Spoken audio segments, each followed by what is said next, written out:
किसान भाइयों नमस्कार। दोस्तों, हमारी सोयाबीन की फसल फ्लावरिंग स्टेज पे है और कहीं कहीं पे जिन किसान भाइयों ने अर्ली वैरायटी लगाई है तो वहां पे फूल के बाद फलियां बनना स्टार्ट भी हो गया है। अब इस समय सबसे ज्यादा परेशान करके रखा है कीटों ने। बार बार स्प्रे रिपीट करना पड़ रहा है, इसके बावजूद भी इल्ली पूरी तरह खत्म नहीं हो रही है। बहुत महंगे डोज हमने छिड़काव कर दिए लेकिन कोई भी रिजल्ट नहीं निकल रहा है। तो ऐसे में मैं आपको दो इंसेक्टिसाइड ऐसे बताने वाला हूं जो बहुत सस्ते हैं, लेकिन भाई साहब रिजल्ट आपको शानदार मिलने वाले हैं। अब ये दो इंसेक्टिसाइड कौन कौन से हैं, कहाँ से मिलेंगे, कैसे आपको छिड़काव करना है, इसके बारे में मैं आपको इस वीडियो के माध्यम से जानकारी देने वाला हूं। बस वीडियो को पूरा जरूर देख लेना, एक एक जानकारी लेके जाना, आपको रिजल्ट मिलेंगे, ये मेरी गारंटी है। अब देखिए दोस्तों, होता क्या है, यहाँ पे आप देख सकते हो मेरे हाथ में ये पौधा है और इसकी कुछ पत्तियां कटी हुई है। मतलब पत्तियां कटी है तो ये पौधा कमजोर होने वाला है। इतना ध्यान रखना। पत्तियों से क्या मतलब, फोटोसिंथेसिस की जो क्रिया होती है वो कहाँ से होती है, पत्तियों से। और पत्तियां किसी कारणवश डैमेज होती है तो समझ लीजिए पूरा पौधा कमजोर हो गया। अगर पत्तियां स्वस्थ हैं तो आप अपनी फसल से अच्छा उत्पादन ले सकते हो, अच्छी फ्लावरिंग होगी, उसमें अच्छी फलियां लगेगी और दाना भराव भी सही होगा। इतना ध्यान रखना। अगर पत्ती बेकार हो चुकी है उस पौधे से आप अच्छे उत्पादन की उम्मीद नहीं कर सकते। इसलिए लास्ट स्टेज तक सबसे ज्यादा फोकस आपको सिर्फ और सिर्फ आपको पत्तियों पे करना है, लास्ट स्टेज तक। अब भाई साहब इंसेक्टिसाइड का ऐसा है, कुछ किसान भाई जो महंगे महंगे डोज अभी से छिड़काव कर देते हैं। ये दोस्तों, सोयाबीन की फसल का एक शेड्यूल है। पहले इंसेक्टिसाइड का छिड़काव करो, लेकिन बहुत नॉर्मल, ज़्यादा हैवी डोज आपको नहीं डालना है। इसके बाद धीरे धीरे धीरे धीरे हैवी डोज पे आपको जाना है। अभी लेकिन कंडीशन ये है कि जितने भी हैवी डोज है वो हमारे किसान भाइयों ने छिड़काव कर दिए हैं, लेकिन इसके बावजूद भी इल्ली पूरी तरह खत्म नहीं हो रही है। तो अब ऐसे में करें तो क्या करें, क्योंकि नुकसान बहुत ज़्यादा हो रहा है। क्लाइमेट, कुछ डिपेंड करता है क्लाइमेट पे। अभी कहीं पे धूप, कहीं पे छाया, कहीं पे बादल, कहीं पे बारिश, ऐसा मौसम चल रहा है। तो ऐसे में इल्ली का प्रकोप बढ़ जाता है। अब ये तंबाकू की इल्ली, हरी इल्ली, बिहारी कैटरपिलर, सारी इल्ली हमारी फसल में अभी मौजूद है। अब जिन दो इंसेक्टिसाइड के बारे में मैं आपको बताने वाला हूं, मैं भाई साहब पहले नंबर पे हैं ये। अब ये आईसीसी कंपनी की है, आतंक आईसीसी कंपनी, जो कि बहुत बढ़िया कंपनी है। ये सिर्फ और सिर्फ 2200 रुपए की आपको पर लीटर के हिसाब से पड़ने वाली है। 10 एकड़ में 1 लीटर जाएगी और 4 से 5 घंटे बाद आप अपनी फसल में देखोगे एक भी इल्ली नहीं बचने वाली। इतना बढ़िया रिजल्ट इसका मैंने देखा है। अब मैं किसी कंपनी का प्रचार प्रसार नहीं कर रहा हूं दोस्तों, मैंने इसका प्रैक्टिकल किया है तो मैं आपको बता रहा हूँ, रिकमेंड कर रहा हूँ। यदि आप दवाई छिड़काव कर करके परेशान हो चुके हैं तो एक बार इसका स्प्रे जरूर कर लेना। इसके साथ आपको इमामेक्टिन बेंजोएट मिलाना है।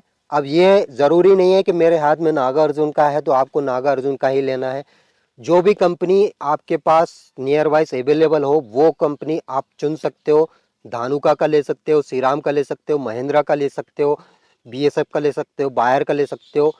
अच्छी कंपनी का आपको इमामेक्टिन लेना है। इन दोनों के साथ आपको चिपकू चिपकू जरूर मिला लेना है। तीनों का स्प्रे आपको करना है। आपकी फसल में जितनी भी इल्ली हैं, जितने भी कीट हैं, सबसे राहत मिलेगी और ये 10 से 12 दिन तक आपकी फसल में इल्ली नहीं लगने देगी। ये तो पहला इंसेक्टिसाइड हो गया। अब दूसरा इंसेक्टिसाइड है भाई साहब अडामा का प्लेथोरा, जिसमें नेवालुरान और इंडोक्साकार्प ये दोनों केमिकल है।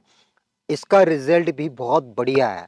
मतलब ये थोड़ी कॉस्टली है, मतलब 4000 के ऊपर जाएगी, लेकिन रिजल्ट बहुत बढ़िया है। इस दो इंसेक्टिसाइड मैं आपको बता रहा हूँ, इन दोनों में से किसी का भी आप छिड़काव कर सकते हो।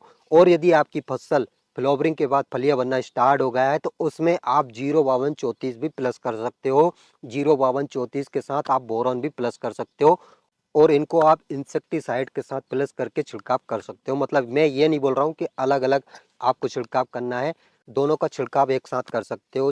सिर्फ और सिर्फ अभी सिर्फ आपको यही करना है। एक चीज का ध्यान रखना, देखिए दोस्तों, जो भी फसल आपने लगाई हो उसमें फसल चक्र अपनाया जाता है कि भैया पहले फसल की ग्रोथ बढ़ाई जाती है और एक समय के बाद फसल की ग्रोथ को रोक दिया जाता है। इसके लिए हम ल्यूसीन ताबुली का छिड़काव करते हैं। अब फसल की ग्रोथ इसलिए रोका जाता है ताकि जरूरत से ज़्यादा यदि ग्रोथ ले लेती है फसल तो उसमें आड़े होने की संभावना बढ़ जाती है।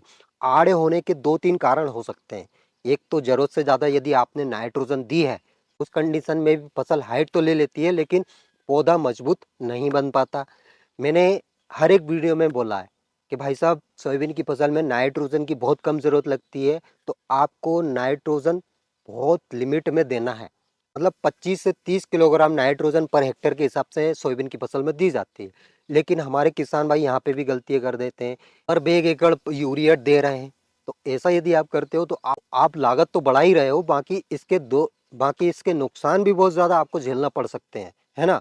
अभी हमारी फसल में जब फूल से फलियां बनना स्टार्ट होता है उस समय सबसे ज़रूरी चीज़ लगती है फास्फोरस और पोटास की।